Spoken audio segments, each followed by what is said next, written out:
Ang panukala ni Qin Kigong ay nakatanggap ng suporta mula sa lahat. Kung tutuusin, walang gustong magkaroon ng saksak sa likod niya habang nakikipaglaban. Sa katunayan, hindi lang si Zhang Yi ang nag-aalala, si Li Changgong din ang may ganitong pag-aalala. Sa makatuwid, ang lahat ay sumang-ayon ng walang pag-aalinlangan. Sinulyapan ni Zhang Yi si Li Changgong at mahinahong sinabi, magdadagdag ako ng isa pang bagay ng personal. Pinanatili ko pa rin ang mga larawan ng labanan sa araw na yon. Kapag nakita kong may ginagawa ka sa likod mo, ginagarantiya ko na ang mga larawan ay kakalat sa buong mundo. Medyo umitim ang mukha ni Li Changgong, ha? Kung gagawin ko talaga ang ganoong bagay, magagawa mo ang lahat ng gusto mo. Sa oras na ito, ang apat na pangunahing rehiyon ay nakarating sa isang kasunduan. Pagkatapos ng sama-samang paglahok sa misyon ng Qinling Abyss, ang iba pang tatlong kumpanya ay maaaring magbahagi ng 0% ng mga mapagkukunan ng yuan ore. Bilang karagdagan, dapat ibahagi ng rehiyon ng Shengjing ang lahat ng impormasyon sa ilalim ng lupa sa Qinling Mountains sa iba pang tatlong rehiyon ng walang reserbasyon. Para naman sa East China Sea Region at Southwest Region, natural na hindi ako kwalipikadong malaman. Nang makita ni Qin Kigong na ang isang pinagkasunduan ay naabot, ang ngiti sa kanyang mukha ay naging mas nakaka-relax. Maaari lang nating manalo sa labanang ito, ngunit hindi matatalo. Magsanib puwersa ang apat na rehiyon at ang apat na nangungunang mandirigmang Ipsilon ay haharap sa 2 Ipsilon Centipedes. Medyo mataas ang tsansa na manalo. Gayunpaman, bilang karagdagan sa 2 Ipsilon Mother Insects at King Insect sa ilalim ng lupa, mayroon ding lubhang nakakatakot na bilang ng Ground Centipedes. Kaya ang bawat rehiyon ay kailangang magpadala ng ilang makapangyarihang mga estranghero upang magsama-sama sa ilalim ng lupa at maging responsable sa pag-alis ng maliliit na halimaw na ito. Sa prinsipyo, halos walang banta ang mga mutant na nilalang sa antas ng Delta upang labanan ang uri ng Ipsilon. Gayunpaman, napakaraming mga alupihan sa lupa sa kailaliman, at kabilang sa kanila ay mayroong mga hindi mas mahina kaysa sa antas ng kapitan. Kung napakaraming langgam, maaari nilang patayin ang isang elepante. Magsanib puwersa man ang apat na Ipsilon, napakahirap makipaglaban sa ilalim ng lupa at harapin ang 2 Ipsilon Centipedes at isang malaking bilang ng mga ordinaryong insekto sa parehong oras. Dahil lalaban tayo, dapat tayong maging ganap na handa. Sinabi ni Qin Kigong, ang mungkahi ko ay, maliban sa ilang dayuhan na may mga espesyal na kakayahan, hindi inirerekomenda para sa mga dayuhan na may index ng kakayahan na mas mababa sa 9,000 puntos upang pumunta. Sila ang mananagot sa paglilinis ng mga mandurumog, at kayong apat ay direktang hahabulin ang 2 Ipsilon level na mutant beast. Walang sinuman ang may anumang opinyon tungkol dito. Ngunit nang maisip ito ni Zhang Yi, itinaas niya ang kanyang kilay. Ang kabuang lakas ng rehiyon ng Jiangnan ay ang pinakamababa sa 6 na rehiyon. Kasama sa mga nakaraang operasyon, ang bilang ng mga alien sa antas ng kapitan ay medyo maliit. Sa ngayon, hindi gaanong makatuwiran ang paglipat mula sa Blizzard City. Sa kasong iyon, kakailanganing isali ang kanyang mga kasosyo sa operasyon. Kung tutuusin, hindi ko sila kayang protektahan habang buhay. Kailangan kong hayaan silang lumaki sa piling ko. Pagkatapos mag-isip sandali, nagpasya si Zhang Yi na hayaan sina Liang Yu, Huahua at maging si Fatih Xu na lumahok sa aksyon. Sa ganoong paraan lang sila mabilis lumaki imbes na umasa lang kay Zhang Yi. Lalo na sina Huahua at Liang Yu, sila ay karaniwang mga sekta sa pakikipaglaban at kailangang patuloy na lumago sa labanan. Binigyan pa sila ni Qin Kigong ng 3 araw para pag-aralan ang impormasyon at ihanda ang lakas tao at kagamitan sa pagpapatakbo. Pagkalipas ng 3 araw, opisyal na tayong tutungo sa Qinling Mountains. Pagkatapos ay magkikita tayo ni Zhen Yuanzi.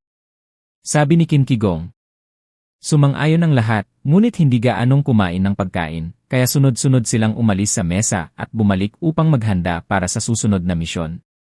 Pagkalabas ng conference hall, bumabagsak ang makapal na snow sa labas, at ang malaki at walang laman na square ay natatakpan ng manipis na layer ng snow. Humakbang si Zhang Yi sa niebe at hakbang-hakbang na naglakad. Pababa na sana siya sa puting marmol na hagdan, biglang may boses na may makapal na impit sa likuran niya. Lord Chaos, please stay. Alam ni Zhang Yi na si Paji Kelsang iyon sa sandaling marinig niya ito. Lumingon siya, umiti at nagtanong, Paji Chieftain, ano ang magagawa ko? Sa kanyang pananatili sa Shengjing, si Zhang Yi ay hindi walang ginagawa. Dinala niya ang kanyang pamilya sa paligid ng Shengjing at gumawa ng iba pang mga bagay sa daan. Talagang nagpadala sina Paji Jesang at Han Shanzuo ng mga imbitasyon kay Zhang Yi na hinihiling sa kanya na uminom at makipag-chat ng magkasama. Naaalala pa rin ni Zhang Yi ang pagkain na yon sa bahay ni Paji Tusi. Dahil napakagaling niyang magluto, ang mga pagkain niluto niya ay napaka-unforgettable para kay Zhang Yi. Lumapit si Paji Jesang kay Zhang Yi na nakangiti. Ang kanyang mataba na katawan ay nagbigay sa mga tao ng isang nakakatawang hitsura na parang roly-poly at madali para sa mga tao na maging malapit sa kanya. It's nothing special. It's just that I hit it off with you and very much hope to become your best friend. Bahagyang tumango si Paji Jesang. Bahagyang binuksan ni Zhang Yi ang kanyang mga mata, pagkatapos ay mumiti at sinabing, iyan ang aking karangalan. Sinabi ni Paji Jesang, nagmamadali kaming dumating at hindi naghanda ng pinakamarangyang piging para sayo. Ito ang aking ikinalulungkot. Pagbalik mo, payagan mo akong dalhan ka ng alak at mag-inuman tayong dalawa. Ano sa tingin mo? Tumingin si Zhang Yi sa patriarch ng pangalawang pamilya sa Southwest Region at inisip sa sarili, gusto ba niyang magkaroon ng magandang relasyon sa akin? Wala namang masama dun. Ganyan ang mundo, sino ba ang ayaw magkaroon ng malalim na pagkakaibigan sa isang malakas na lalaki mula sa Ipsilon? Tumango si Zhang Yi at papayag na sana. Ngunit pagkatapos ng pag-iisip tungkol dito, bigla siyang napangiti at sinabing, this time we go there, hindi ko alam kung gaano katagal babalik. Kung ganyan ang lagay mo, posible bang manatili tayo dito forever? Ang Southwest Region ay hindi nakikilahok sa operasyong ito, kaya maaari lamang kaming manatili dito upang magtanong tungkol sa impormasyon. Napangiti si Paji Jesang at tumango, sa kasamaang palad, hindi pumayag si Chaiba at ang Burial Master na lumahok sa operasyong ito. Ngunit hanga pa rin kami sa mahiwagang Qinling Mountains. Tulad ng malalawak na bundok ng nyebe sa ating timog kanluran, mayroon itong mahiwagang mga alamat at sagradong simbolo. Nabalitaan ni Zhang Yi ang Snow Mountain, na isa sa mga pangunahing taluktok ng Kunlun Mountains at matatagpuan sa talampas ng Southwest Region. Mula noong sinaunang panahon, ang Daksu Mountain ay isang lugar ng peregrinasyon para sa mga taong tantric, at mayroong hindi mabilang na mga alamat at kwento sa kasaysayan. Nakakaakit pa nga ito ng hindi mabilang na tao sa loob at labas ng bansa, na pumupunta doon para sa peregrinasyon at pagsamba sa buong taon. Sinasabi pa nga ng ilang tao na pagkatapos ng Snowy Mountains, maaaring maligtas ang mga kaluluwa. Hindi ito masyadong inisip ni Zhang Yi at inisip na lang na magalang na pahayag iyon ni Paji Jesang. Bueno, sa pagbabalik ko, dapat mong hayaan akong matikman ang pinaka-authentic na alak at pagkain sa iyong nalalatagan ng nyebe na talampas. Nakangiting sabi ni Zhang Yi. Tumango si Paji Jesang at inilagay ang kanang kamay sa kanyang dibdib, nandito ako. Good luck sa martial arts. Tumango si Zhang Yi, maraming salamat. Sabay tayong uminom pag-uwi natin. Hindi sineseryoso ni Zhang Yi ang pangyayaring ito. Tratuhin lamang ito bilang isang normal na pakikipag-ugnayan sa lipunan. Tumalikod siya at naglakad sa nyebe patungo sa tarangkahan ng palasyo. Ngunit hindi niya napansin na sa likuran niya ay nakatitig si Paji Jesang sa kanyang likuran, na may malalalim na pag-iisip sa kanyang singkit na mga mata. Ito ay isang kakaibang bagay upang mabuhay.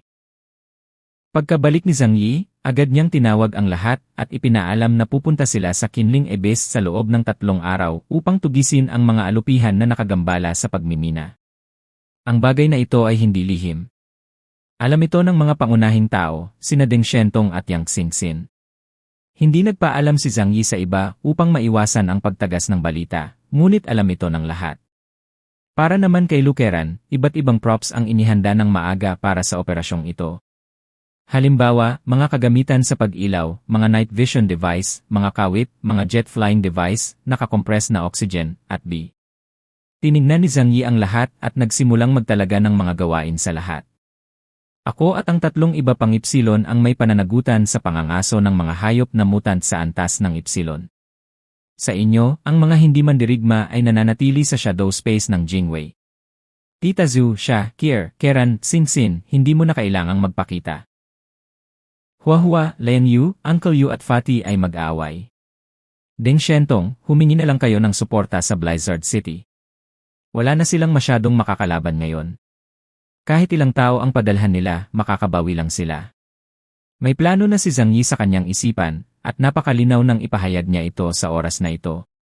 Hinawakan ni Liang Yu si Longming sa kanyang mga bisig.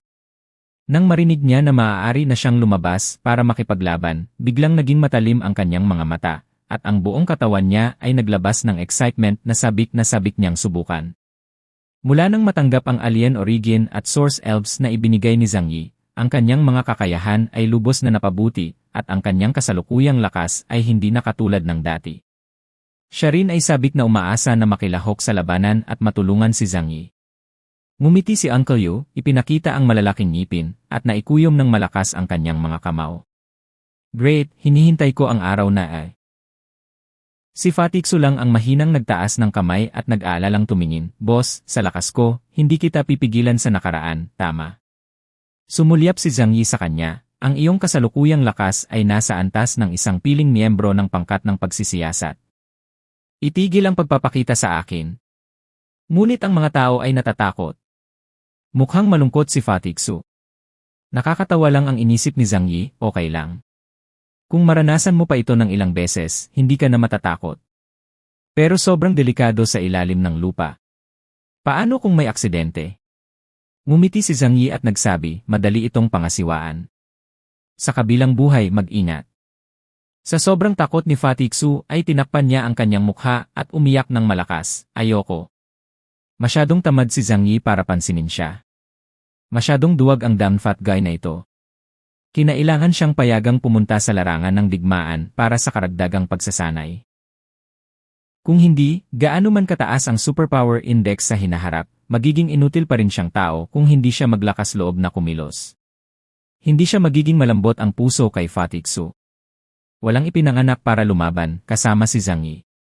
Hindi ba siya lumaki mula sa mga labanan sa buhay at kamatayan?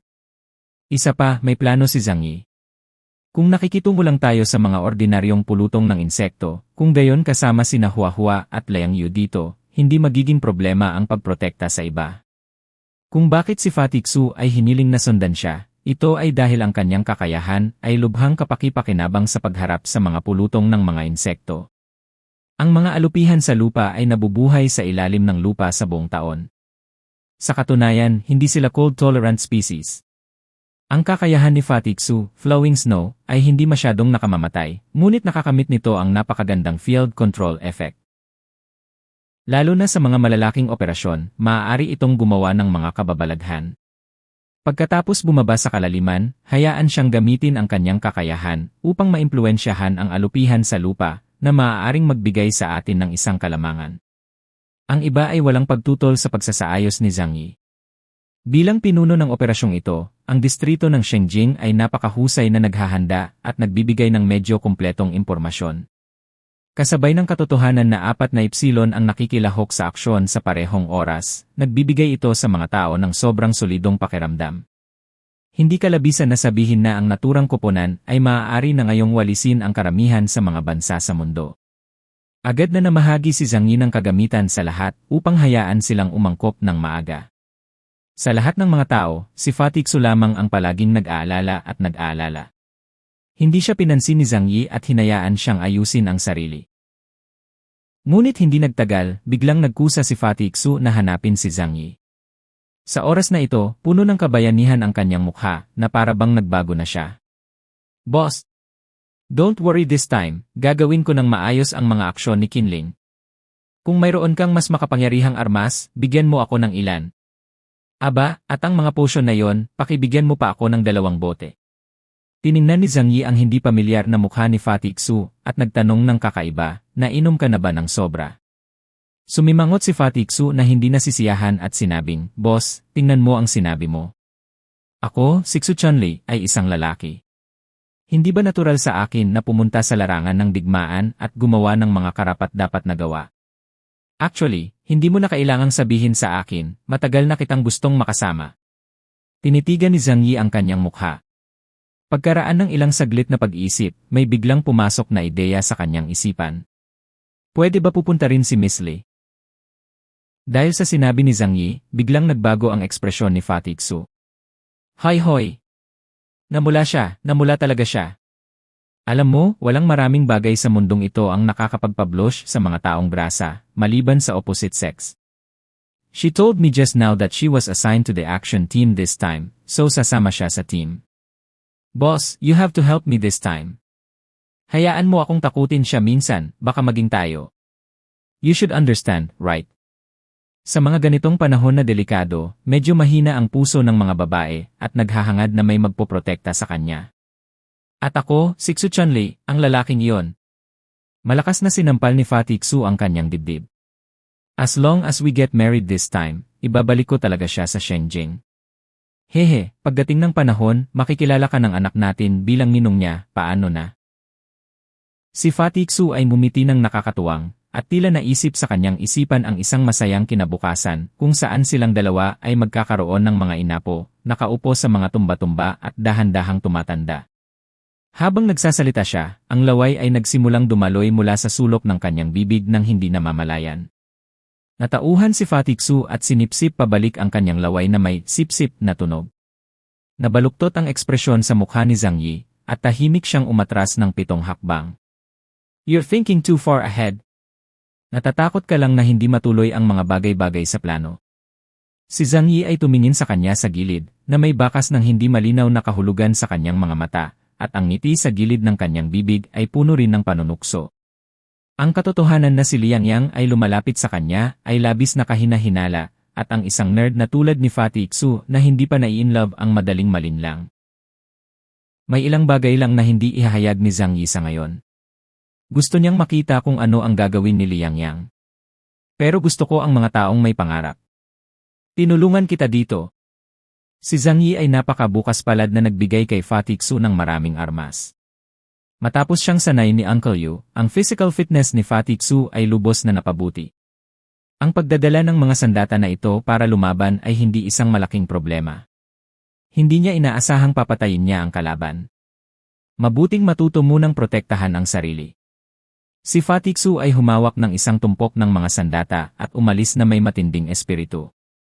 Sa ganoong tingin sa kanya, tila ini-imagine niya kung paano niya makukuha ang puso ng dilag sa kanyang magiping na pagganap. Sa oras na ito, hindi niya alam kung magkano ang babayaran niya sa kanyang mapusok na ugali. Iyon ay isang sakit na hindi kailanman mabubura sa buong buhay. Ang 3 araw ay sapat na para kay Zhang Yi at sa iba pa upang gumawa ng sapat na paghahanda.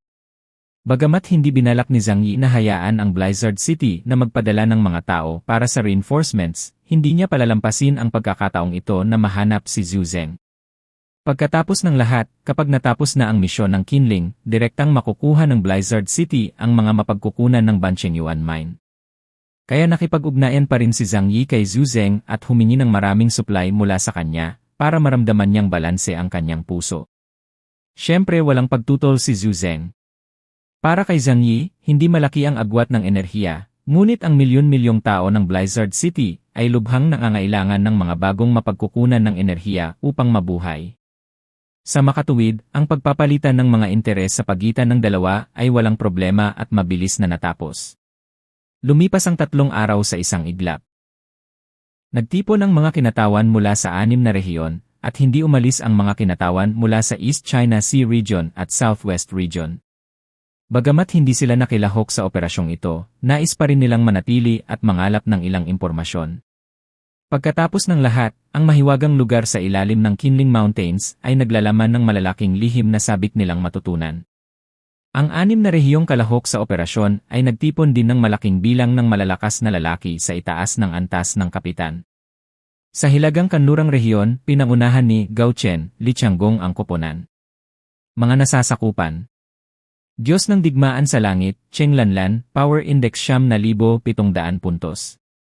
Earth War God, Kyukun, na may Power Index na 7,600 puntos. Diyos ng digmaan sa mga tao, Xiao Li, na may Power Index na 7,800 puntos. Antarctic God of War, Di Fi, na may Power Index na 7,500 puntos.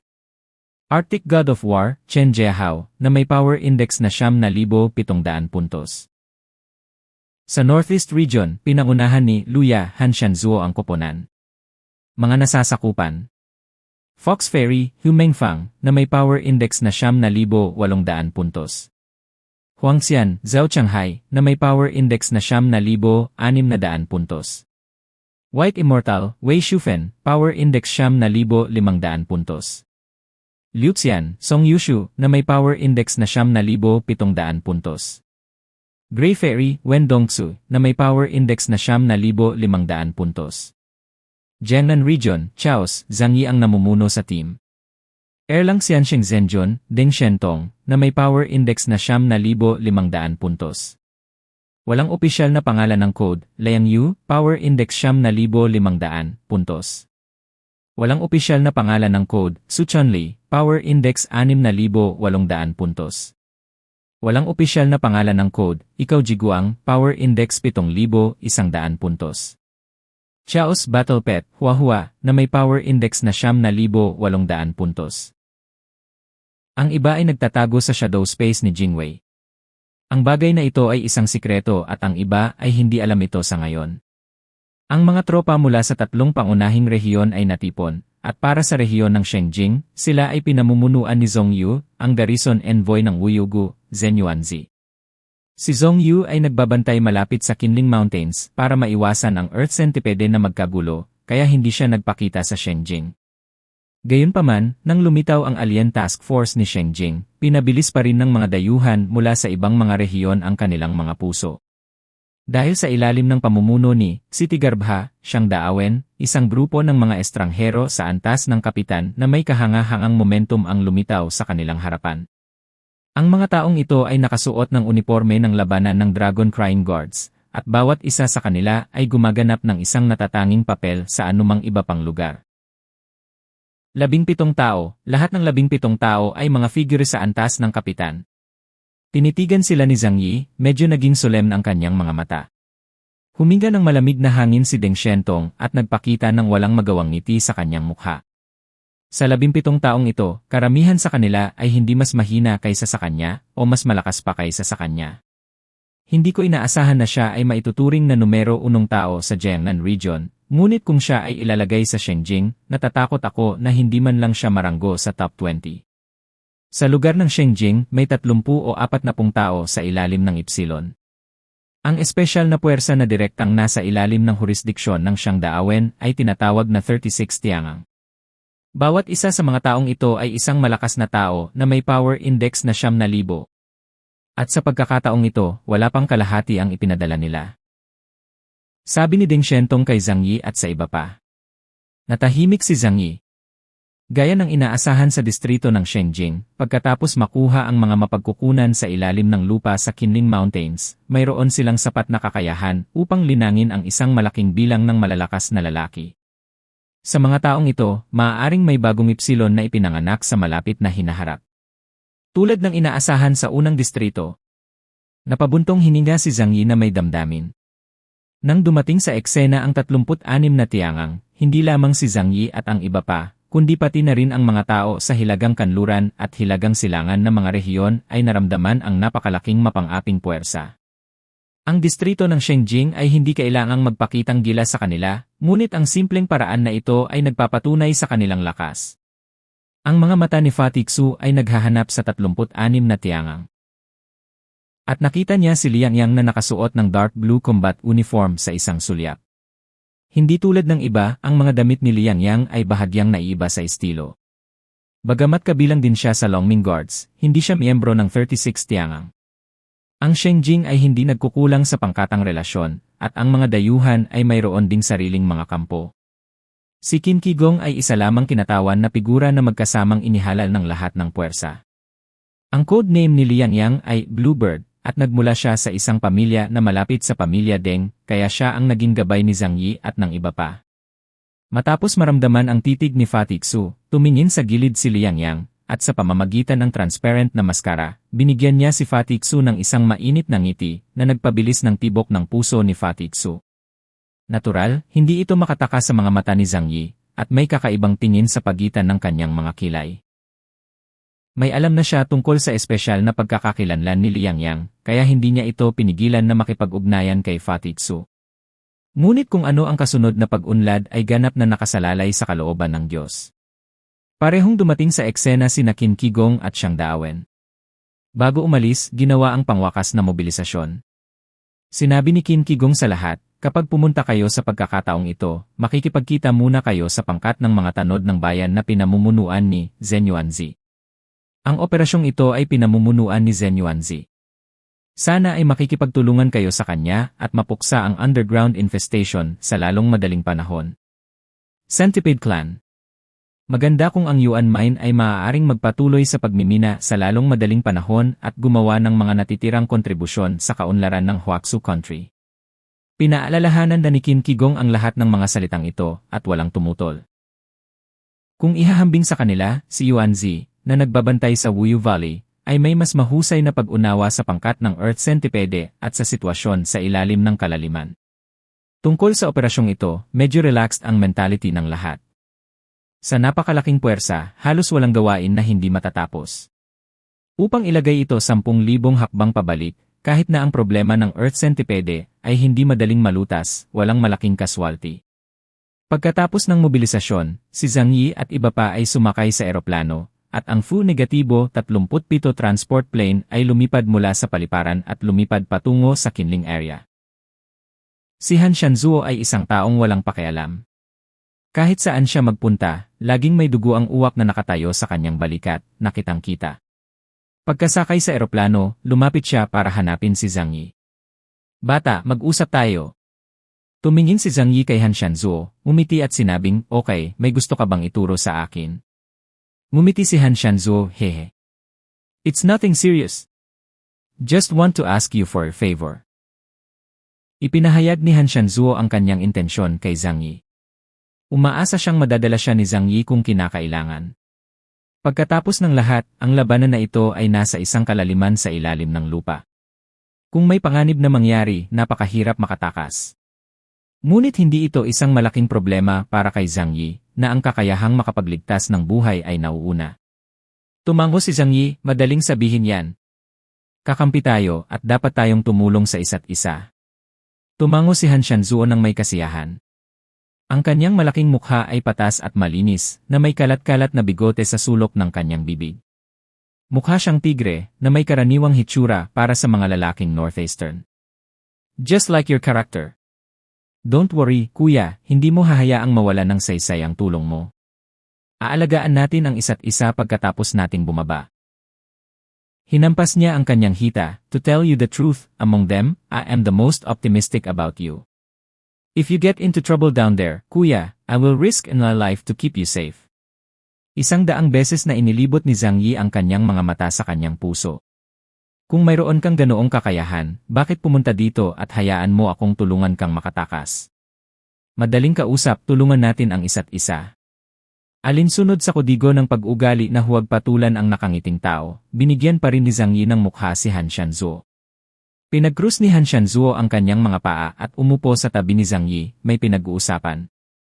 Si Zhang Yi ay walang masamang pakiramdam noong una. Ngunit unti-unting nagbago ang kanyang mga salita. "Naiisip ko noong nanghuli ako sa Changbei Mountain, ang lalaking iyon, ang tigre sa Northeast, ay napakalaki kaya tumayo siya ng 5 o 6 na metro ang taas. Dahil sa isang malaking puting oso na pinalaki ko kaya niya ito itinaboy." Kilala mo ba ang malaking puting oso? Hindi totoong oso, aso kasing laki ng oso. Zhang Yi, haha, kahanga-hanga at kahanga-hanga. Pagkatapos makipag-chat kay Zhang Yi, umalis si Han Shanzuo ng may kasiyahan at tinapik siya sa balikat bago umalis. "I need to say hello. Kuya, tulungan mo naman ako." Naningkit ang mga mata ni Zhang Yi. Gayunpaman, siya rin ay may sapat na kaalaman at kakilala ng maraming tao mula sa buong mundo na nagtatrabaho sa Tianhai City. Sa buong kaharian ng Huaxu, pagdating sa pagmamayabang, ang mga ginoo mula sa Nagada sa Northeast ay talagang kabilang sa mga pinakamahusay.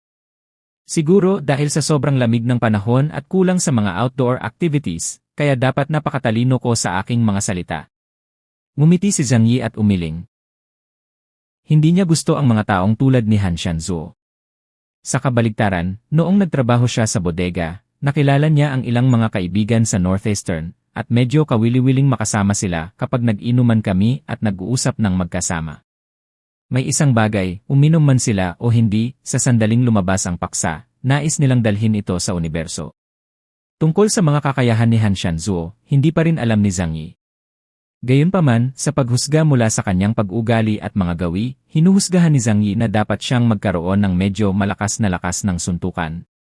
Kung hindi, hindi siya magiging pabaya at lalapit sa iba ng basta-basta. Halimbawa, mag-iingat si Zhang Yi na panatilihin ang distansya sa pagitan niya at ng iba. Ang Fu-37 ay dumaan sa makapal na ulap, na iniwan ang Shenjing ng mabilis na parang bakal na dragon at patungo sa Qinling Mountains sa timog kanluran. Nakarating ang lahat sa bulubunduking ito nang hindi nagtagal sa eroplano. Ang Qinling Mountains ay nasa gitna ng Huaxu Kingdom at ang heograpikal na linya ng paghahati sa pagitan ng Hilaga at timog ng Huaxu Kingdom. Ito ay iginagalang bilang ugat ng dragon ng sibilisasyong Chino at konektado sa isa pang sikat na ugat ng dragon, ang Kunlun Mountains. Ito ay nakahiga sa lupa ng mahabang panahon, tulad ng isang higanting dragon na nakahiga sa lupa. Ito ay medyo kahanga-hanga kung titingnan mula sa isang mataas na lugar. Kahit natatakpan ito ng nyebe, ramdam mo pa rin ang kagandahan nito. Lumapag ang eroplano sa Snow Dragon City sa silangang bahagi ng Qinling Mountains. Sunod-sunod na bumaba ang lahat sa eroplano, at isang malakas na lalaki ang nanguna sa isang team para batiin sila. Ang Guardian Envoy ng Wuyu Valley, Zhen Yuanzi, Zhong Yu. Hindi siya matangkad, mahigit 1.7 metro lang ang taas. Siya ay higit sa 40 taong gulang, ngunit ang kanyang katawan ay kasing lakas ng isang bulldog. Nang makita ang pagdating ng mga taong sumusuporta, pinilit ni Zhong Yu ang isang halos hindi nakikitang ngiti sa kanyang mukha. Everyone, welcome to your arrival. Time is tight and there is no time to rest. Please come to the war room with me. Iniwan ni Zhong Yu ang mga salitang ito at tumalikod at naglakad patungo sa gusali na hindi kalayuan. Palihim na sinabi ni Zhang Yi kay Deng Shentong, mukhang mapurol ang taong ito. Sinulyapan siya ni Deng Shentong at sinabing, ang ganitong uri ng ugali ay talagang pinakaangkop na ipadala sa hangganan upang bantayan sa mapait na malamig na lupain. Hindi napigilan ni Zhang Yi ang tumango. Sa katunayan, kung ikukumpara sa komportableng Shenjing, ang mga kondisyon ng pamumuhay sa Snow Dragon City ay halatang mas simple. Ang isang simpleng intersection at ilang monotonos na salita ay maaaring magpakita sa mga tao na si Zhong Yu ay hindi isang makinis na tao. Hindi naman nagulat ang lahat dito. Sumunod kay Zhong Yu ang 3 Epsilon sa conference room, habang ang iba ay naghihintay sa hall sa ibaba. Sa sandaling umupo si Fatih Xu, si Liang Yang ay lumapit sa kanya, idiniin ang kanyang mapuputi at payat na mga palad sa armrests ng upuan, at tumingin sa kanya ng nakangiti. Masyadong maraming tao doon. I think you won't mind if you come over and sit here for a while, right? Ang kanyang malumanay na ngiti ay nagpaparamdam sa mga tao na malapit sa kanya. Bago makapagsalita si Deng Shentong at ang iba pa, mabilis na sinabi ni Fatih Xu, hindi, maaari kang umupo kung saan mo gusto. Sina Deng Shentong at Uncle Yu ay may mga masasamang ngiti sa kanilang mga mukha, na para bang nanonood sila ng isang magandang palabas. Hindi napigilan ni Liang Yu na itaas ang kanyang kilay, at ang kanyang mga mata ay nahulog kay Liang Yang, ang kanyang mga mata ay hindi malinaw. Sa pagtingin sa dose-dose ng mga tao sa 30, naisip ni Liang Yu sa sarili, tiyak na siya ay masyadong matapang, nanliligaw kay Fatih Xu ng lantaran. Talagang napakatapang ni Liang Yang. Umupo siya sa tabi ni Fatih Xu, ang kanyang ngiti ay banayad, at ang kahinahunan sa kanyang mga mata ay parang natutunaw na tubig sa bukal, na nagpabilis ng tibok ng puso ni Fatih Xu. I didn't expect you to come over this time. It's great. This way, I will not feel alone. Ngumiti si Liang Yang. Namula ang mga tainga ni Fatih Xu at sinabi niya na may nakakalokong ngiti, basta alam kong darating ka, kaya determinado akong lumahok sa operasyong ito. It's great. With you here, my heart feels much at ease. Hinawakan ni Liang Yang ang kanyang puso gamit ang 2 kamay at halos may bakas ng pag-ingat sa kanyang mga mata. Tuwang-tuwa si Fatih Xu kaya hinawakan niya ang kamay ni Liang Yang, ang kanyang maliit na mga mata ay bumuka sa isang pambihirang sandali at seryoso niyang sinabi. Huwag kang mag-alala, poprotektahan talaga kita. Hindi ko hahayaang masaktan ka sa anumang paraan. Li. Yang. Nakaramdam ng lamig ang mga tao sa paligid, at si Deng Shentong, Uncle Yu at Liang Yu ay mabilis na naupo sa di kalayuan, sa takot na sumabog sila kapag malapit na sila. Kasabay nito, dumistansya rin ang 36 Tiangang na nakaupo sa kabilang side, at naghilamos pa ng mga braso. Naiinis din sila sa kanilang dalawa kaya ang dami nilang goosebumps sa buong katawan. Sa oras na ito, sa conference room sa itaas, si Zhong Yu ay seryosong nagpapaliwanag sa plano ng labanan sa 3 pang tao. Ilang oras na ang nakalipas, maingat naming ginalugad ang kailaliman at inisip ang mga pattern ng paggalaw ng Earth Centipede Group. Ito ay isang grupo na may napakalakas na reproductive capabilities, lalo na ang 2 Epsilon-level insect mothers at king insects. Sila ay gumagawa ng makapangyarihang mga supling sa napakabilis na bilis. Sa makatuwid, kailangan nating gumawa ng mabilis na desisyon at pugutan siya ng ulo. Kung hindi, kapag nabigyan sila ng pagkakataong huminga, mabilis silang makakatakas. Sa oras na iyon, magkakaroon ng walang katapusang gulo,